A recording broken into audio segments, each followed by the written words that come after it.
추수감사주의를 앞두고 받아들임이라는 제목으로 하나님 말씀 함께 나누려고 합니다. 우리는 추수감사주의를 앞두고 있습니다.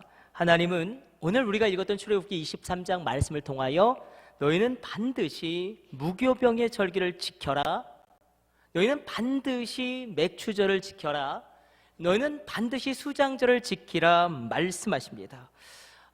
너희는 내게 빈손으로 오지 말고 너희가 하나님 앞에 예물을 드리며 내 앞에 나와 예배하라 말씀하십니다. 한번 생각해 봅시다. 이 무교절은 430년 동안 애굽에서 종되었던 이스라엘 백성을 구원하신 어린 양의 보혈을 그 문지방과 임방의 발음으로 말미암아 구원의 사건을 우리가 기념하는, 그래서 무교병을 먹죠. 이스트가 없는 맛없는 딱딱한 떡을 먹는 그 무교병의 절기는 유월절입니다. 그래서 우리가 이것을 신약시대에는 어떻게 지키냐면 어린 양의 보혈, 어린 양이신 예수 그리스도의 탄생과 고난과 부활을 기념하는 성탄절과 그리고 부활절로 그 의미를 승화시켜서 우리가 지키고 있습니다.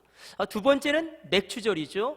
1년의 정중앙에서 이제 모든 추수가 시작되는 그 시점에서 맥추감사절로 신약시대에는 우리가 이 맥추절을 지키고 있습니다. 그리고 수장절은 신약시대에 우리가 그 의미를 승화시켜서 추수감사주일로 지키고 있습니다. 이제 다음 주면 추수감사주일인데 맥추절로부터 첫 번째 수확이 시작되면서 연말까지 그 수확을 거둔 그 결과물을 하나님께 그 상징적인 의미의 예물을 드리면서 나아오는 겁니다. 근데 하나님이 물질도 없는 분이 아니고 온 우주를 창조하신 분이 왜 빈손으로 오지 말라, 예물을 드리라고 명령하셨을까? 다른 것이 아니라 그것은 너희의 인정됨을 올려드리라는 겁니다. 우리가 한 해 농사를 짓고 있죠. 자식 농사도 짓고 있고, 또 우리가 사업과 기업이라는 농사도 짓고 있고, 인간관계의 농사도 짓고 있고, 또 여러분들 신앙생활 농사는 어떠십니까? 이 신앙생활이라는 농사도 짓고 계신데 어떠십니까? 올해 한 해 풍년입니까? 흉년입니까? 우리가 풍년을 맞이할 수도 있고 흉년을 맞이할 수도 있지만, 그러나 이 농사가 잘 되었건 못 되었건 이 모든 것이 하나님의 은혜입니다. 하나님의 은혜로 내가 여기까지 왔습니다. 그 인정함을 보이라는 것입니다. 우리 한번 믿음으로 고백해 봅시다. 그러하여도 주님은 나의 주님이십니다.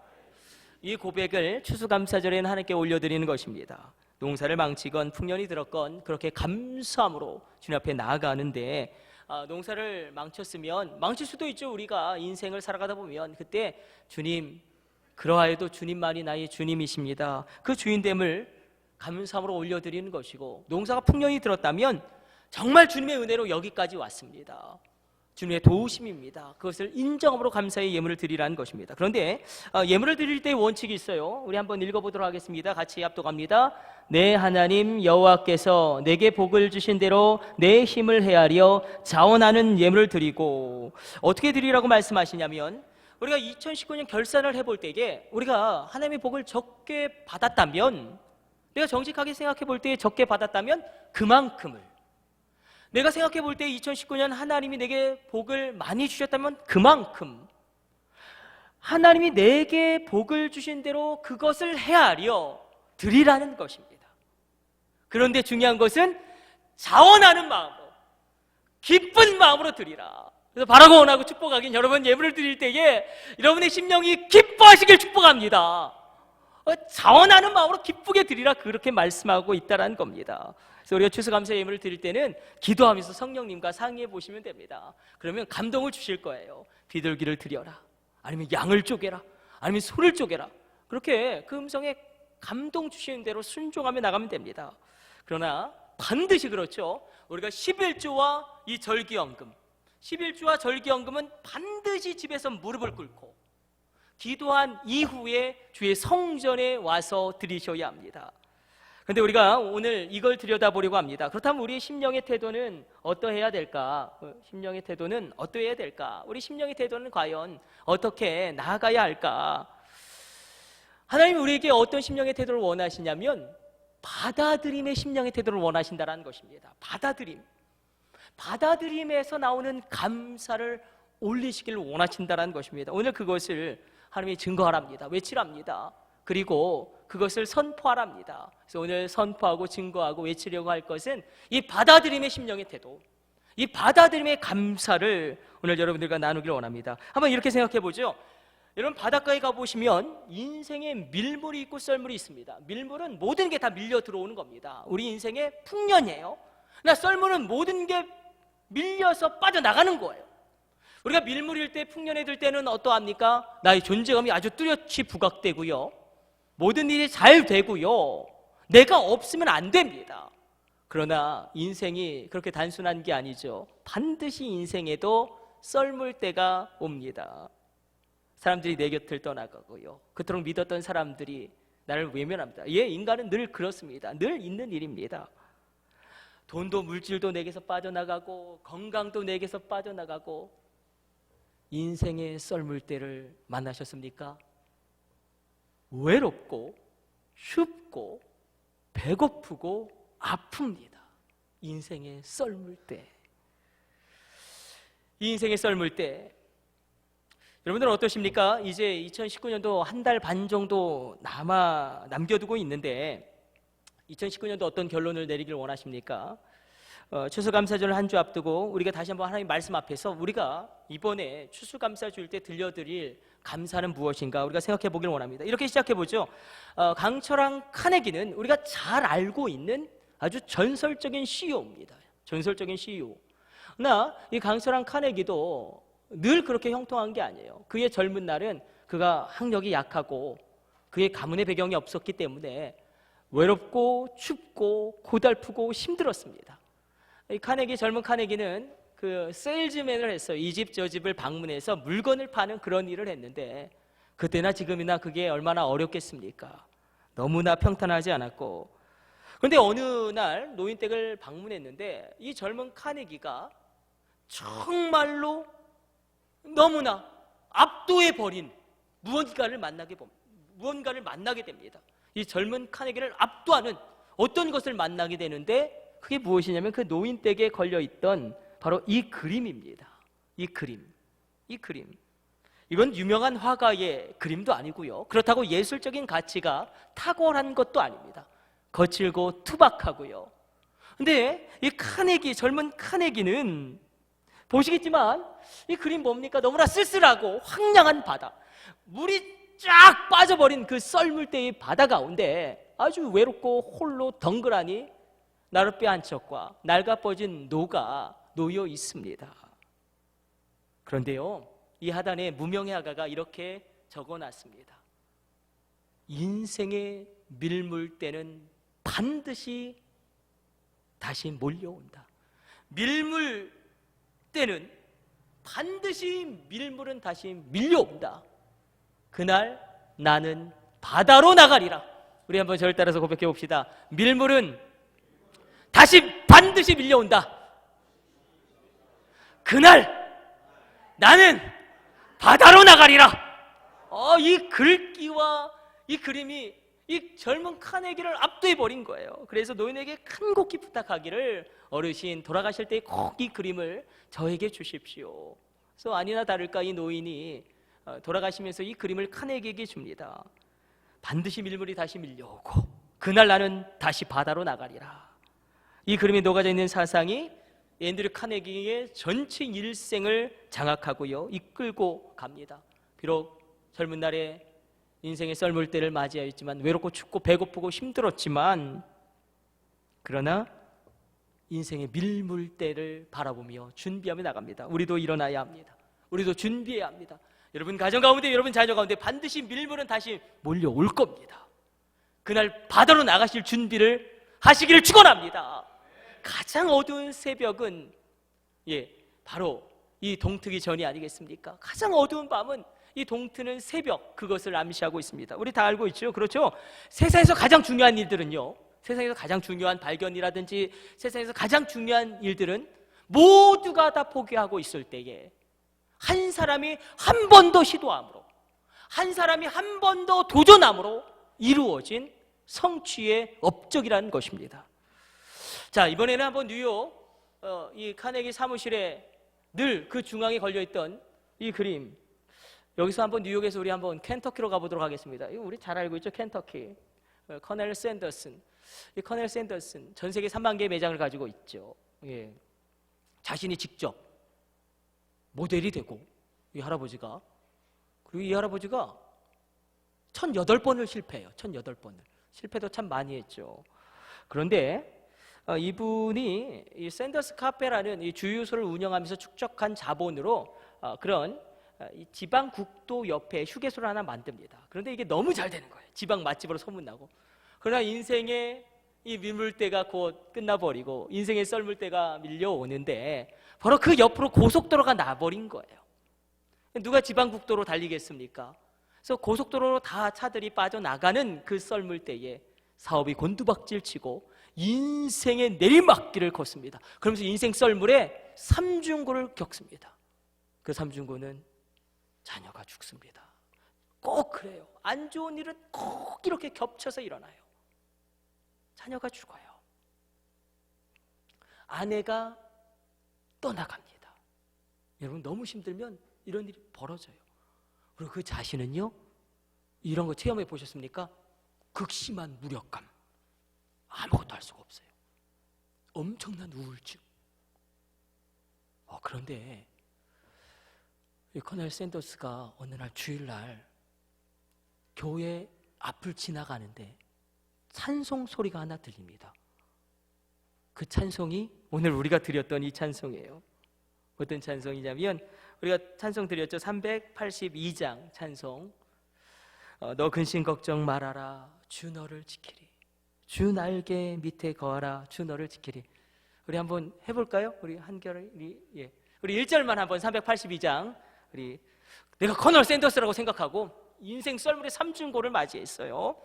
자, 우리 한번 찬양 드려보도록 하겠습니다. 382장 1절만 찬양합니다.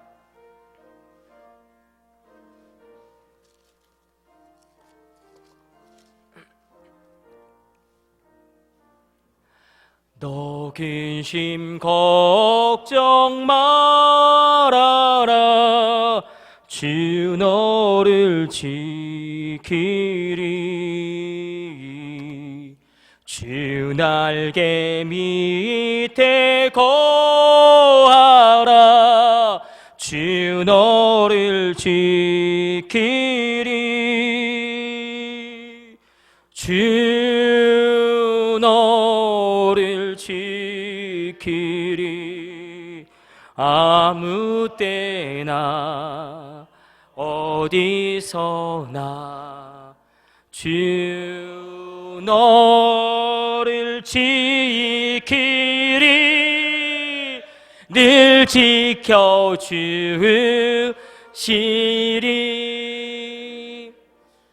그래서 주일날은 교회 오셔야 돼요. 그게 안 되면 교회 앞을 지나가시기라도 하셔야 돼요. 이 찬양을 듣는 순간 눈물이 왈칵 쏟아져 나오면서 그 영혼의 평안이 임합니다. 세상이 빼앗을 수 없는 그 평강 가운데 마음의 힘을 얻어서 일어나는 거예요. 그러나 쉽지 않았어요. 이 켄터키 치킨 그 양념을 개발하고 그걸 투자할 사람을 찾는데 이게 한두 번 실패도 아니고 1008번을 실패합니다. 그리고 1009번째 바로 유타주의 이 피트 하몬, 잘 안 보이는데 이 동상, 커널 샌더스 옆에 있는 이 피트 하몬이 투자해줘서 이 KFC 전 세계 3만 개의 매장, 그것이 시작되게 됩니다. 그런데 이 커널 샌더스에게 많은 사람들이 물었어요. 성공의 비결이 무엇입니까? 그때 커널 샌더스는 주저함 없이 이렇게 답합니다. 저의 성공의 원인은 저에게 있지 않습니다. 시편 50편 15절의 말씀, 너는 환난 날에 나를 부르라. 내가 너를 건지리니 내가 너를 영화롭게 하리라. 이 말씀이 제 성공의 비결입니다. 여러분, 저를 보세요. 사랑하는 참사랑교회 성도 여러분, 영적인 회복은 단순히 영적인 회복으로 끝나지 않습니다. 내 영의 회복은 내 무너진 육체를 일으켜 세우며 내가 포기하던 꿈을 다시 꾸게 하며 나의 이 땅의 지경을 넓히는 줄로 믿으시기를 성부, 성자, 성령의 이름으로 축원합니다. 그러니까 이 영이 먼저 일어나셔야 돼요. 이 속사람이 먼저 힘을 얻으셔야 돼요. 여러분, 샌더스의 영적인 힘, 믿음의 힘, 이 속사람의 힘은 무엇입니까? 1008번을 실패합니다. 그러나 또 1009번째 나갈 수 있는 게요. 이게 믿음의 힘이에요. 이게 말씀의 힘입니다.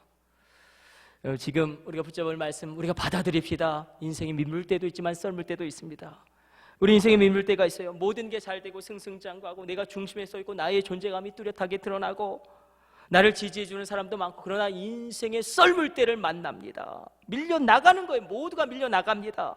춥고 외롭고 배고프고 힘들고, 그래서 사람들이 나를 떠나가기 시작하고 자꾸 내가 밀려나가기 시작하고, 모든 게 예전 같지 않아요. 몸도 예전 같지 않고 마음도 예전 같지 않고, 더군다나 신앙은 바닥이고 무언가 나에게서 빠져나가는 것 같은데 그것을 잡을 수가 없어요. 그것을 멈출 수도 없어요. 심지어는 그러다 보니까 나 자신에게도 실망하고 다른 사람에게도 실망하고, 급기야는 심지어는 이럴 때도 있죠. 내가 몸담았던 그런 공동체 가운데 이런 섭섭한 마음이 들 때에 아니 내가 왜 여기 이렇게 있었나 하는 그런 생각까지 들 정도로 우리가 인생의 썰물 때를 만날 때가 있습니다. 여러분들 지금 인생의 밀물입니까? 인생의 썰물입니까? 자, 오늘 우리가 읽은 본문에서도 인생의 썰물을 만난 사람이 등장합니다. 나도 인생의 썰물을 만났다. 사무엘이 이야기합니다. 우리 사무엘의 이야기를 한번 들어보죠. 이 사무엘이 누굽니까? 그 흔들리는 이스라엘을 세웠어요. 블레셋의 패배로 국가 전체가 완전히 없어질 위기 가운데 말씀으로 일으켜 세우고 이스라엘을 살렸습니다. 그리고 어린 시절부터 일평생 그들을 위하여 기도하였고 그들을 사랑하였는데 온 백성의 존경을 받았고 그리고 신뢰를 받았던 이 사무엘, 그러나 사무엘에게도 인생의 썰물 때가 옵니다. 우리 사무엘상 8장으로 한번 가보셔서 1절 한번 보시겠어요? 이렇게 기록되고 있어요. 사무엘이 늙음에. 사무엘상 8장 1절. 자, 저를 따라서 한번 읽어봅시다. 사무엘이 늙음에. 우리가 놓지 말아야 할 말씀이죠. 사무엘이 늙음에. 모든 게 예전 같지 않고요, 힘이 붙입니다. 인생의 썰물의 이중고를 만나요. 그럼 사무엘의 인생의 썰물의 이중고는 무엇입니까? 두 가지인데요. 첫 번째는 자녀 교육에 실패합니다. 너무 안타까워요. 저도 설교를 준비하면서 정신이 버뜩 들었어요. 저도 목사님 아들이고, 그런데 사무엘의 아들들이 형편이 없다니까요. 저도 그래서 긴장하는 마음으로 이 말씀을 준비했어요. 또 한 가지는 무엇이냐면 그가 그토록 믿었던 사람들이 그를 버립니다. 우리 하나하나 한번 살펴보죠. 자녀 교육에 실패한 이 사무엘이 늙으면서 모든 게 예전 같지 않게 되자, 그래서 그의 아들들을 사사로 세우죠. 제사장으로 세우는데, 구약에서 레위 계열, 제사장 계열은 혈통을 따라서 이어집니다. 혈통 계승의 원리를 하나님 말씀하셔서, 그래서 아론 지파에서 제사장이 나오고 레위 지파에서 제사장의 반열이 이어지는 혈통을 따라서 그 제사장의 그 직임이 흘러갑니다. 그래서 이 혈통 계승의 원리 때문에 두 아들이 사사가 되는데, 자, 사무엘이 늙음에를 기억하시면서 이 사무엘의 아들들의 상태가 안 좋아요. 형편이 없어요. 우리 한번 1절, 2절, 3절 우리 한번 읽어보도록 하겠습니다. 같이 합독합니다. 사무엘이 늙음에 그의 아들들을 이스라엘 사사로 삼으니 장자의 이름은 요엘이요 차자의 이름은 아비야라. 그들이 브엘세바에서 사사가 되니라. 그의 아들들이 자기 아버지 행위를 따르지 아니하고 이익을 따라 뇌물을 받고 판결을 굽게 하니라. 너무 안타까운 것은 우리가 지난번에 한번 말씀 묵상했죠. 사무엘이 자란 곳은 엘리의 집안이었어요. 영적으로 환경이 너무나 안 좋은 곳이었어요. 엘리 제사장 자체가 눈이 어두워 이상이 심해지는 그때였고, 그의 두 아들 홈리와 비느하스는 차마 우리가 입에 담을 수 없는 죄악을 끊임없이 범했던, 영적으로 너무나 안 좋았던, 아니 하필 하나님 왜 사무엘을 그 안 좋은 환경으로 보내셨을까?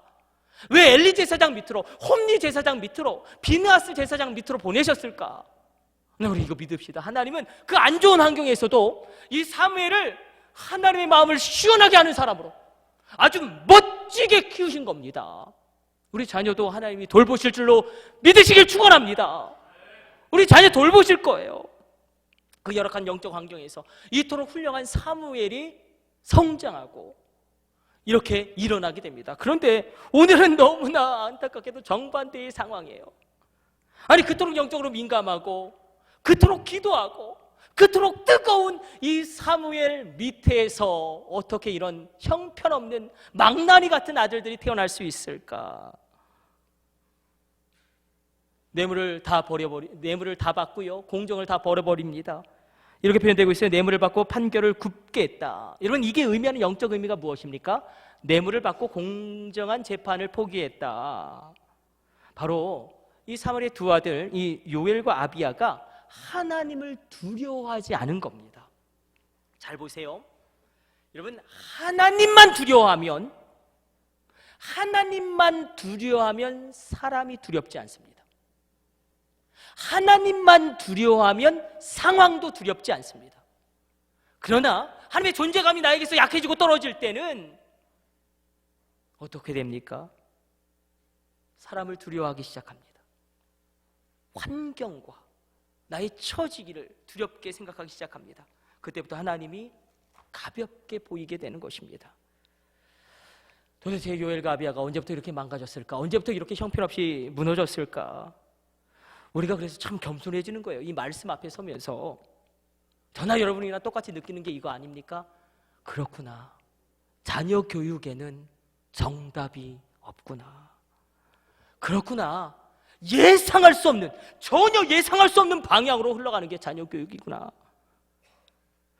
사무엘의 두 아들의 형편없는 모습을 우리가 목도하면서 아무리 신앙 좋은 부모님 밑에서도 망나니 같은 자식, 이렇게 하나님을 대적하는 일들이 일어날 수 있구나. 여러분들 어떠십니까? 자식 농사 잘 지셨습니까? 이게 그래요. 그래서 우리가 어떤 자유함을 얻게 되는 것 같아요. 이 자녀 교육 자랑할 것도 없고, 그리고 그것 때문에 절망할 것도 없는 것 같습니다. 신앙생활을 잘한다고 안심할 수도 없고요, 신앙생활을 못한다고 절망할 것도 없습니다. 공부를 좀 잘한다고 우리가 자랑할 것도 없고, 공부를 좀 못한다고 우리가 낙심할 필요도 없습니다. 또 우리 자녀들이 반듯하게 잘 자란다고 다른 집안의 아이들 바라보면서 아우 저 애들은 왜 저래, 저 부모님들은 도대체 뭐 하는 거야, 이렇게 정죄할 필요도 없어요. 나의 자녀가 처한 상황이 좋지 않다고 실망할 이유도 없고, 환경이 좋다고 그 미래를 보장받는다고 여기셔도 안 됩니다. 어떤 공식도 없고요, 자녀 교육은 정답이 없습니다. 이게 우리로 높아진 마음을 겸손하게 낮아뜨리는 겁니다. 그렇습니다. 자녀 교육에는 정답이 없어요. 그래서 우리가 기도하는 거예요.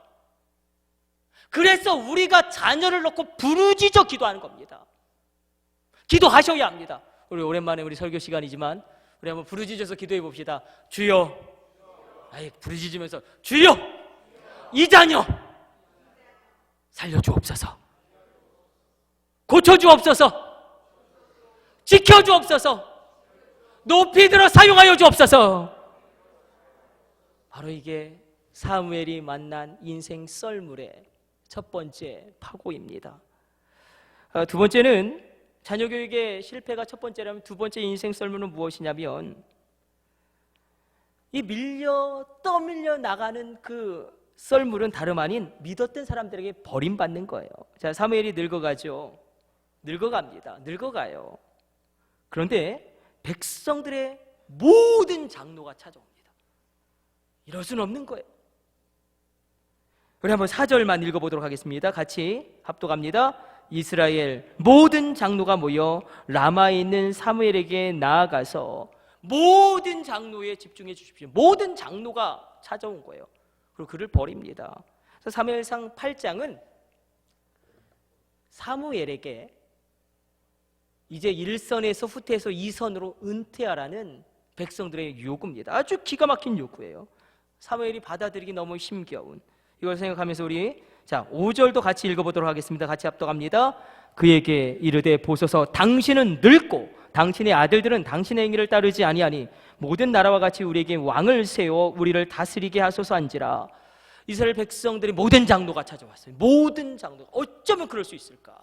모든 사람이 다 찾아와서 당신은 이제 늙었습니다. 당신은 이제 늙었으니 은퇴해야 합니다. 그리고 자녀 때문에 늘 속상한데 그 아킬레스건을 또 건드리는 거예요. 당신의 아들들도 형편없습니다. 당신은 늙었고 당신은 자녀 교육이 실패해서 당신의 아들들이 형편없으니 우린 그들을 우리의 사사로 인정할 수 없습니다. 그러면서 뭐라고 이야기합니까? 우리에게 왕을 세워주소서. 왕을 세워달라고. 이유는 두 가지예요. 당신이 늙었다. 당신의 아들들이 형편없다. 가감 없이 이야기합니다.